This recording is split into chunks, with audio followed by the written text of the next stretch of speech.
ከኮንዶሚኒየም ቤቶች ጋር በተያያዘ መንግስት አዲስ መረጃ ይፋ አደረገ። በዚህ መረጃ መሰረት የ20/80 እና የ40/60 ተመዝጋቢዎችን የቤት ባለቤት የሚያደርጉ የተለያዩ አማራጮች ተቀርጸው ቤቶች እየተገነቡ ነው ተብሏል። በሌላ በኩል ደግሞ በርካታ የኢትዮጵያ ባንኮች መጭበርበራቸውን ሰምተናል። ባንኮቹ 1.3 ቢሊዮን ብር መጭበርበራቸውን ያገኘነው መረጃ ያሳያል።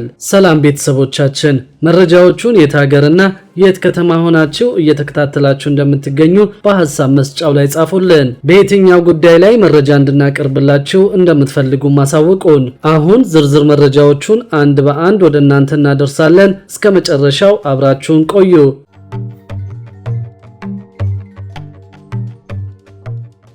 በርካታ የኢትዮጵያ ባንኮች መጭበርበራቸውን ሰምተናል። ባንኮቹ 1.3 ቢሊዮን ብር መጭበርበራቸውን ያገኘነው መረጃ ያሳያል። 28 የኢትዮጵያ ባንኮች 1.3 ቢሊዮን ብር መጭበርበራቸውን የኢትዮጵያ ብሔራዊ ባንክ ዓመታዊ የገንዘብ ደህንነት ሪፖርትን ጠቅሶ የፌዴራል ስነ ምግባርና ጸረ ሙስና ኮሚሽን ይፋ አድርጓል። የባንኩ ሪፖርት እስከ ሰኔ 2024 ድረስ ያሉ የገንዘብ እንቅስቃሴዎች ላይ ትኩረት ማድረጉን የታወቀው ባንኩ በሪፖርቱ ላይ እንደጠቀሰው 28 የኢትዮጵያ ባንኮች 1.3 ቢሊዮን ብር በአጭበርባሪዎች ገንዘባቸውን አጥተዋል ብለዋል። የማጭበርበር ድርጊቶቹ የተፈጸሙት በሐሰተኛ የገንዘብ ኖቶች፣ በተሰረቁ የኤቲኤም ካርዶች፣ በሐሰተኛ ቼኮች፣ በሐሰተኛ የስልክ መልእክትና በሌሎች ተያያዥ መንገዶች አማካኝነት ነው። በተጠቀሰው ዓመት ባንኮቹ ያጡት ገንዘብ ካለፈው ዓመት ተመሳሳይ ወቅት ጋር ሲነጻጸር በ300 ሚሊዮን ብር ጭማሪ እንዳሳየም በሪፖርቱ ላይ ተጠቅሷል።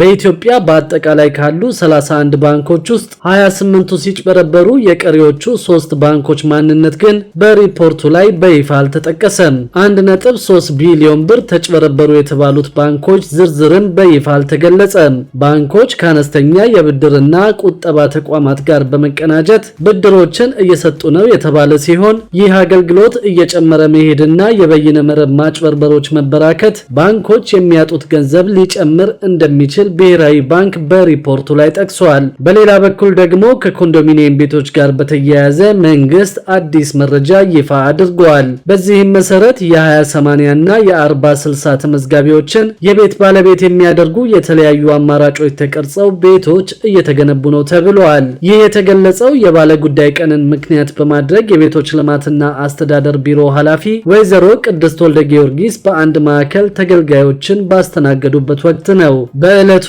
የ20/80 እና የ40/60 የጋራ መኖሪያ ቤት ተመዝጋቢዎች፣ የልማት ተነሺዎችና ከሌሎችም ለተነሱ ልዩ ልዩ ጥያቄዎች ኃላፊዋ ምላሽ ሰጠዋል። በተለይም የጋራ መኖሪያ ቤት ተመዝጋቢዎች ላቀረቡት ጥያቄ ሲመልሱ እንዳሉት ቢሮ በተለያዩ አማራጮች ቤቶችን እየገነባ በመሆኑ እየተተገበሩ ያሉ አማራጮች በ20/80 እና በ40/60 ተመዝግበው ቤት ለማግኘት እየተጠባበቁ ያሉ ነዋሪዎችን የቤት ባለቤት የሚያደርጉ በመሆናቸው ተመዝጋቢዎች ቁጠባቸውን ሳይቋርጡ በትዕግስት እንዲጠባበቁ ምላሽ ሰጠዋል። ኃላፊዋ አክለውም በተለይም በመንግስትና በግል አጋርነት በ70/30 የቤት ልማት ፕሮግራም ከሚገነቡ ቤቶች መንግስት ያለውን 30% ድርሻውን መዝግቦ ለያዛቸው የቤት ፈላጊዎች ቅድሚያ በመስጠት ተደራሽ ያደርጋል ብለዋል። ከዚህም በተጨማሪ ደግሞ ፍላጎት ያላቸውን ተመዝጋቢዎች በጋራ መኖሪያ ቤት ህብረት ስራ ማህበር በማደራጀት የቤት ፍላጎቱን ለማሟላት እየሰራ ይገኛል። በዚህም አማራጭ የቤት ባለቤት መሆን ይቻላል ሲሉ ተናግረዋል። የሌሎች ተገልጋዮች አግባብነት ያላቸው ጥያቄዎች የመልካም አስተዳደር ችግሮችን በሚፈታ መልኩ እንዲሁም ደግሞ ፈጣንና ግልጸኝነትን በተሞላበት አግባብ በሚመለከታቸው የቢሮ የስራ ኃላፊዎች በኩል ምላሽ እንዲሰጠው ተደርጓል። በሌላ በኩል ደግሞ የአማራጭ የቤት ባለቤት ለመሆን በሚደረግ የውል ስምምነት ላይ ጥንቃቄ ሊደረግ እንደሚገባ ተነግሯል። ሂደቱን የመንግስት ክትትልና ቁጥጥር እንደሚያስፈልገውም ተገልጿል። የሪል ስቴት ዘርፍን ጨምሮ የማህበር አማራጭ ቤቶችን እናቀርባለን በሚል ብዙዎች ወደ ዘርፉ መቀላቀላቸው የሚታወቅ ቢሆንም ሕግን ባልተከተለ አሰራር ምክንያት የማህበረሰብ የቅሬታ ምንጭ ሲሆን ተደጋግሞ መታየቱ ይታወቃል። በዘርፉ ያሉት የአሰራር ችግሮች ምንድናቸው? ማህበረሰቡስ ምን አይነት ጥንቃቄ ሊያደርግ ይገባል የሚል ጥያቄ ለሕግ ባለሙያዎች ቀርበዋል። የሕግ ባለሙያው አቶ ሹመት ጌትነት በሁለቱም ወገን የሚደረግ ስምምነት ወይም ወይም ውል እንደ ሕግ የሚቆጠር በመሆኑ የግንባታ ደረጃ፣ የግንባታ አይነት እንዲሁም የመረከቢያ ጊዜን ጨምሮ ሌሎች ጉዳዮች መካተታቸውን ማረጋገጥ እንደሚያስፈልግ አንስተዋል። በዚህ ረገድ ግለሰቦች ውሉን በትክክል አለማወቅና ባለመረዳታቸው እንደሚታለሉ ያነሱት የሕግ ባለሙያው ድርጅቶችም የራሳቸውን ጥቅም ብቻ እንደሚያስጠብቁ ጠቁመዋል። በየትኛውም ዘርፍ ለውል ስምምነት ብቻ ተብሎ የሚከፈል ክፍያ አግባብ አለመሆኑን የገለጹት የሕግ ባለሙያው ሌሎች ዘርፎችም ላይ በዚህ ረገድ የሚቀርብ ቅሬታ መኖሩንም ጨምረው አንስተዋል። በፍርድ ቤት ክርክር በተደረገው የውል ስምምነት ውሳኔ የሚሰጥ በመሆኑ ዘርፈ ብዙ ኪሳራ እንዳይደርስም ማህበረሰቡ ጥንቃቄ ማድረግ አለበት ነው ያሉት። አስመጪና ላኪን ጨምሮ በሌላ የሥራ ዘርፍ ፍቃድ ወስደው በቤት ልማት ላይ የተሰማሩ መኖራቸውን ያነሱት ደግሞ ሌላኛው የሕግ ባለሙያ አቶ ጥጋቡ ደሳለኝ ናቸው። ሪል ስቴትም ሆነ አማራጭ ቤቶችን እናቀርባለን በሚል የቤት ልማት ላይ ከተሰማሩ ድርጅቶች ጋር የውል ስምምነት ሲያደርጉ ፍቃድ ስለመኖሩና ሕጋዊ ስለመሆኑ ቅድሚያ ማረጋገጥ ያስፈልጋል ሲሉም ሐሳባቸውን ገልጸዋል። በተለይም አሳሳች ማስታወቂያዎችን የሚሰሩ መኖራቸውን ያነሱት የሕግ ባለሙያው መንግስትም ክትትልና ቁጥጥር ሊያደርግ እንደሚገባ ጠቁመዋል። ቃል በተገባው መሰረት ያለማስረከብ፣ ቀድሞ ያሳዩትን የቤት ዲዛይን መቀየር፣ የጥራት ችግር፣ የይዞታ ማረጋገጫ አለመስጠት፣ የመሰረተ ልማት አለመሟላትና መሰል ችግሮች ዘርፉ የሚነሳበት ቅሬታ መሆኑን አንስተዋል። አንዳንድ የውል ስምምነቶች በራሳቸው ችግር እንዳለባቸው የተናገሩት የሕግ ባለሙያው የቤት ችግርንም የሚቀርፍ አለመሆኑንና ሕገወጥ አሰራር እንደሚታይባቸው ገልጸዋል። በቤት ልማት ዘርፍ በአግባቡ ኃላፊነታቸውን የሚወጡ እንዳሉ ሁሉ በአንጻሩ ሕጋዊ ፍቃድን ይዘውና ደረጃውን የጠበቀ ቢሮ ተከራይተው የማህበረሰቡን የቤት ችግር እንፈታለን በሚል አንዳንድ በዘርፉ የተሰማሩ ሕገወጥ ድርጅቶች መኖራቸው ተገልጿል።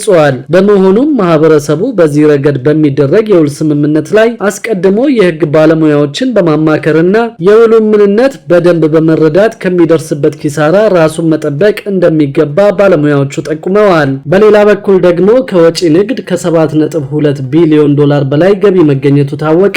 በበጀት ዓመቱ 11 ወራት ከ7.2 ቢሊዮን ዶላር በላይ ገቢ ከወጪ ንግድ መገኘቱን የንግድና ቀጠናዊ ትስስር ሚኒስቴር አስታውቋል። የሕዝብ ተወካዮች ምክር ቤት 38ኛ መደበኛ ስብሰባ የንግድና ቀጠናዊ ትስስር ሚኒስቴር የ2017 በጀት ዓመት የ11 ወራት የዕቅድ አፈጻጸም ሪፖርት ላይ ውይይት አድርጓል። የንግድና ቀጠናዊ ትስስር ሚኒስትር ዶክተር ካሳሁን ጎፌ እንደተናገሩት በበጀት ዓመቱ በሀገሪቱ የወጪ ንግድ ታሪክ ከፍተኛ የሆነ ገቢ ተገኝቷል። ከጠቅላላ የወጪ ንግድ 4.5 ቢሊዮን ዶላር ለማግኘት ታቅዶ ወደ ስራ መገባቱን አስታውሰው በአፈጻጸም ከዕቅድ በላይ 7.2 ቢሊዮን ዶላር ገቢ መገኘቱን ገልጸዋል። በበጀት ዓመቱ መጨረሻ ከ8 ቢሊዮን ዶላር በላይ ገቢ ይገኛል ተብሎ እንደሚጠበቅም ጠቁመዋል። በበጀት ዓመቱ 11 ወራት ከወጪ ንግድ የተገኘው ገቢ ከ2016 በጀት ዓመት ጋር ሲነጻጸር ከ3.9 ቢሊዮን ዶላር በላይ ጭማሪ ማሳየቱንም ጠቅሰዋል። በማክሮ ኢኮኖሚ ሪፎርሙ ከተሳኩ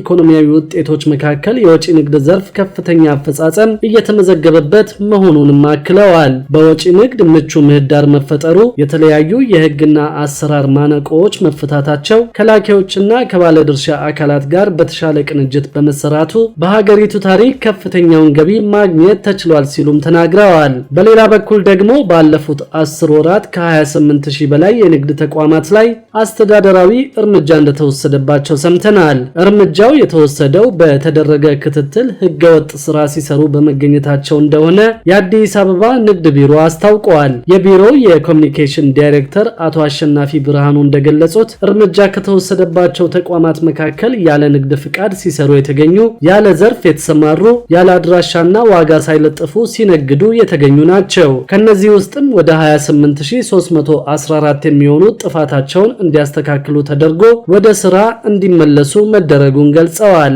የተቀሩት 557 የሚሆኑት ግን ጥፋታቸው ከፍተኛ በመሆኑ ከንግድ ስርዓቱ እንዲወጡ፣ ንግድ ፍቃዳቸው እንዲሰረዝና በሕግ እንዲጠየቁ መደረጉን ኃላፊው ገልጸዋል። ህብረተሰቡም በከተማዋ የንግድ ስርዓት ላይ የሚያስተውላቸው ብልሹ አሰራሮች ካሉ 8588 ላይ ጥቆማ በመስጠት ተባባሪ ይሁን ሲሉም አቶ አሸናፊ ብርሃኑ መልእክታቸውን አስተላልፈዋል። ክቡራትና ክቡራን የአዲስ ቢዝነስ የዩቲዩብ ቻናል ተከታታዮቻችን ይህንን ቻናል ሰብስክራይብ ሳታደርጉ የምትከታተሉን ከሆነ ቢዝነስና ሌሎች ተያያዥ ጉዳዮችን በተመለከተ አዳዲስ መረጃ ለማግኘት የዩቲዩብ ቻናሉን ሰብስክራይብ በማድረግ ቤተሰብ እንድትሆኑም በትህትና እንጠይቃለን።